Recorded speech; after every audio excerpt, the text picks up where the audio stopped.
മണി എഴുന്നേക്കടാ. ഇല്ലടാ, ഞാനില്ല, എണീക്കില്ല. വിശന്ന് ഹൃദയം പൊട്ടി ഞാനിപ്പോ ചാകും. വിശന്നിട്ട് ഹൃദയം പൊട്ടി ഇന്നേവരാരും ചത്തിട്ടില്ലടാ. അവസാനമായി എനിക്കൊരു ആഗ്രഹമുണ്ട്. നീയുമായി സുഖമായി ജീവിക്കണം. നിങ്ങൾക്ക് ജനിക്കുന്ന കുഞ്ഞിന് എന്റെ പേരിടണം. അത്രയും വേണോടാ? എടാ, നിന്നെ പോലെ തന്നെയല്ലേ ഞാനും. എനിക്ക് വിശക്കുന്നില്ലേ? കുറച്ചൊക്കെ സഹിക്കണോടാ. എന്റെ തന്ത ചത്ത ഞാൻ സഹിക്കും, വിശപ്പ് സഹിക്കാൻ പറ്റില്ലടാ. പണ്ടാറടങ്ങാൻ എനിക്ക് പലതും കിട്ടുമെന്ന് നോക്കാം. വാടാ.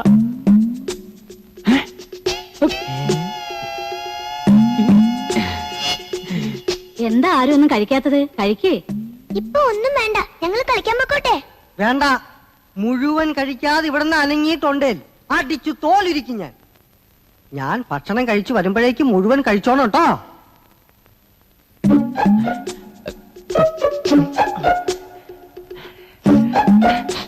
മാമന്മാരെ മനസ്സിലായ മക്കളെ? ഇങ്ങനെ ചോദിച്ച കുട്ടികൾക്ക് മനസ്സിലാവില്ല, നമ്പൂരി ഭാഷ ചോദിക്കണം. എങ്കിൽ എഴുന്നള്ളിക്ക്. മാമന്മാരെ മനസ്സിലായ മേക്കൾക്ക് ശവം മാറി. നിങ്ങൾക്ക് ആഹാരം കഴിക്കണ്ടേ? വേണ്ട. കളിച്ചാൻ പോണോ? പോണം. ആഹാരം കഴിച്ചിട്ട് നമുക്ക് കളിച്ചാൻ പോവാ.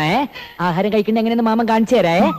അങ്ങനെ എടുത്തിട്ട് ഇതെങ്ങനെ എങ്ങനെ ആക്കിയിട്ട് പിന്നെ ഇതാ അങ്ങനെയല്ല, ഇങ്ങനെ എടുത്തിട്ട് ഇങ്ങനെ ഇങ്ങനെ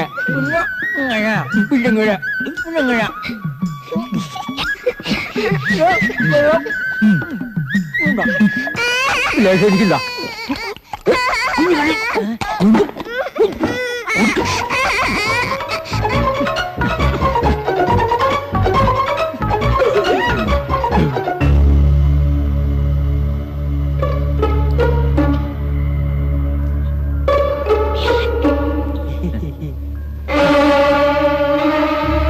നോക്കി നിൽക്കാതെ നടക്കുക.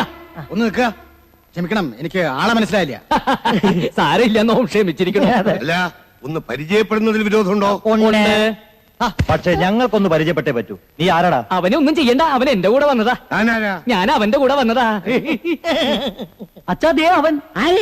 എന്റെ കഴുത്തിന് പിടിച്ചല്ലേ ആ ദുഷ്ടൻ. ഹലോ, എന്താ ഇവിടെ? ഇയാളെ അറിയോ? ഞങ്ങൾക്ക് ആർക്കും മനസ്സിലായിട്ടില്ല. ആരാന്ന് ചോദിച്ചിട്ട് പറയണില്ല.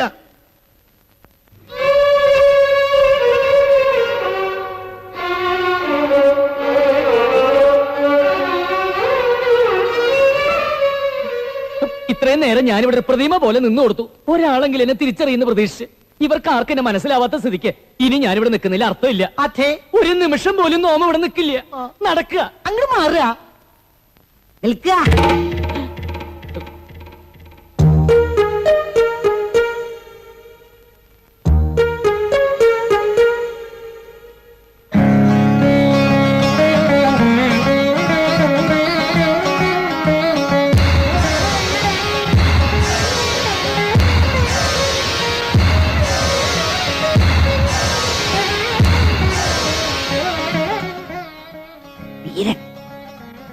വീരല്ലേ നീയെ?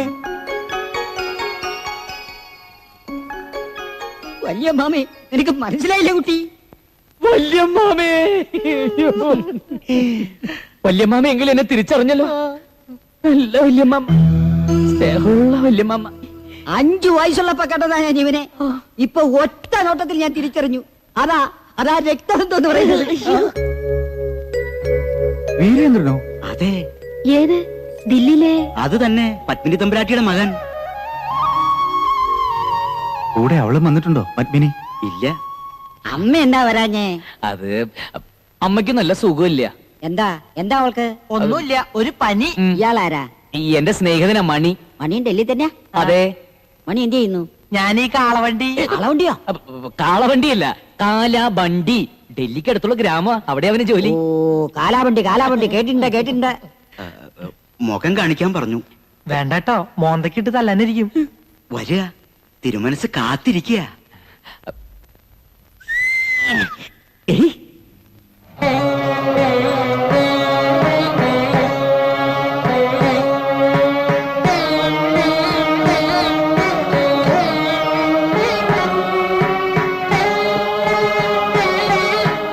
എന്താ ഇപ്പൊ ഇങ്ങനെ തോന്നാൻ?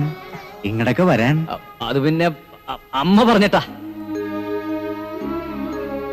ഇപ്പോ 10-20 വർഷമായില്ലേ? കൃത്യമായി പറഞ്ഞാൽ 23. 148 കർക്കിടകം 15 അന്നാ നിന്റെ കയ്യും പിടിച്ച് പത്മിനി ഇവിടുന്ന് ഇറങ്ങിയത്.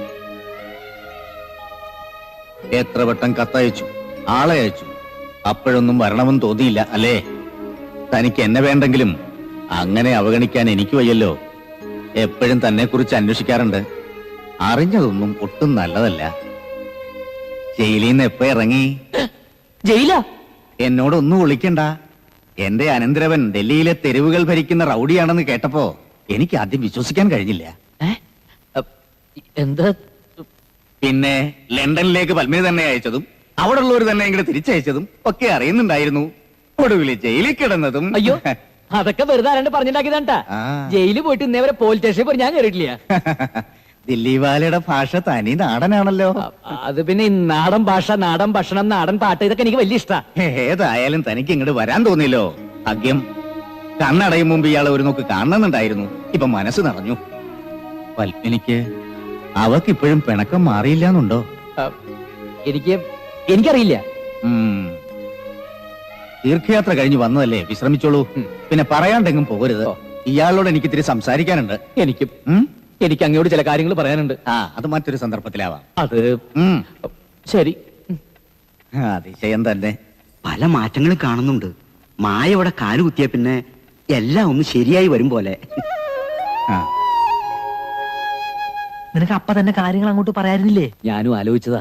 പക്ഷെ മായ എന്റെ കൂടെ ഇറങ്ങി വരാൻ കൂട്ടാക്കില്ലെങ്കിലോ? ഏതായാലും കൊട്ടാരത്തിൽ കഴിയാനുള്ള അവസരമായില്ലേ. ഇനി സാവകാശത്തിൽ സത്യം മായയെ പറഞ്ഞ് മനസ്സിലാക്കണം. അതുവരെ തിരുവട്ടാറിലെ അപ്പു ദില്ലി വാല വീരേന്ദ്രനാവണം.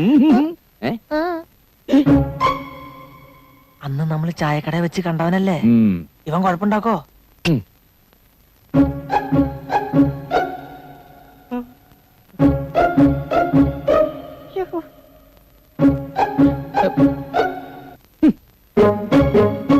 ഹിന്ദി തീരെ വശമില്ലല്ലേ? ഹിന്ദിയിൽ ഇങ്ങനെ കാണിച്ച അടുത്തേക്ക് വരിക എന്നാണ് അർത്ഥം. മലയാളത്തിൽ ഇങ്ങനെ കാണിച്ചാലും അത് തന്നെ അർത്ഥം. ഞാൻ വരാതിരുന്നത് പേടിച്ചിട്ടാ. പേടിക്കണ്ട. ഡൽഹി തെരുവുകൾ അടക്കി ഭരിക്കുന്ന ഈ രാജകുമാരൻ സാധുക്കളൊന്നും ചെയ്യാറില്ല. അല്ലെങ്കിൽ അന്ന് ചായക്കടയിൽ വെച്ച് നീ എന്നെ അപമാനിച്ചപ്പോ ഞാൻ സ്ഥിരം ചെയ്യുന്ന പോലെ നിന്റെ കഴുത്ത് മുറിച്ചെടുക്കുമായിരുന്നു. ആളറിയാതെ ഞാൻ, എന്നോട് ക്ഷമിക്കണം. നിന്നോട് ക്ഷമിക്കാൻ നാം ശ്രമിക്കാം. പക്ഷെ നീ എനിക്ക് ചില ഉപകാരങ്ങളൊക്കെ ചെയ്തു തരേണ്ടി വരും. എന്ത് വേണമെങ്കിലും ചെയ്യാൻ കൽപ്പിച്ചോളൂ. ഇവിടെ ഒരു പെണ്ണിനെ കൊണ്ടുവന്നിട്ടില്ലേ മായ? അവളുടെ അടുത്തേക്ക് ആരെങ്കിലും പോവുകയോ അവളെ ഉപദ്രവിക്കാൻ ശ്രമിക്കുകയോ ചെയ്താൽ അവന്റെ കരയിൽ ഞാൻ ബെൽറ്റ് ബോംബ് വെച്ച് പൊട്ടിക്കുന്ന ഇവിടെയുള്ള ഓരോരുത്തരെയും നീ അറിയിക്കണം. പിന്നെ മായയ്ക്ക് രാവും പകലും നീ കാവലുണ്ടായിരിക്കണം. അവൾക്ക് എന്തെങ്കിലും ഒരു പോറൽ സംഭവിച്ചാൽ അറിയാമല്ലോ, നിന്റെ തല. അയ്യോ പറയണ്ട, എല്ലാം ഞാൻ നോക്കിക്കോളാം. പിന്നെ ആ ബെൽറ്റ് ബോംബിന്റെ കാര്യം ഒന്ന് എഴുതി തന്നെ. വേണ്ട പോലെ എല്ലാരെയും അറിയിച്ചോളാം. ഈ എഴുതി കൊടുത്തേക്കൂ. അവൻ അങ്ങനെ പറഞ്ഞു. മായ അവന്റെ പെണ്ണാണെന്ന് എന്നോട് നേരിട്ടും പറഞ്ഞു. മായ താമസിക്കുന്നിടത്ത് രാത്രി അവൻ ചെന്നപ്പോ ഞാൻ അവനെ തടഞ്ഞു. അതിനവൻ എന്നെ തല്ലുകയും ചെയ്തു. മായയെ സ്വന്തമാക്കിയ പിന്നെ ഈ കൊട്ടാരത്തിലെ കാര്യങ്ങളൊക്കെ അവന്റെ ചൊൽപ്പടിയിലാക്കാമെന്ന് മനക്കോട്ട കെട്ടിയിട്ട് അവന്റെ വരവ്. പിന്നെ പഴയ കഥകളൊക്കെ അവന്റെ അമ്മ അവനോട് പറഞ്ഞിട്ടുണ്ടാവും. അതിന്റെ പേരിൽ ഒരു പകപോക്ക് തന്നെ ഉണ്ടായിക്കൂടുന്നില്ല. ഇത്ര വിശദമായിട്ട് കാര്യങ്ങൾ മനസ്സിലാക്കിയത് ഏതായാലും നന്നായി. അവൻ പോയാൽ എത്രത്തോളം പോകുന്നത് നമുക്ക് നോക്കാം. എപ്പോഴും അവന്റെ മേലൊരു കണ്ണുണ്ടാവണം.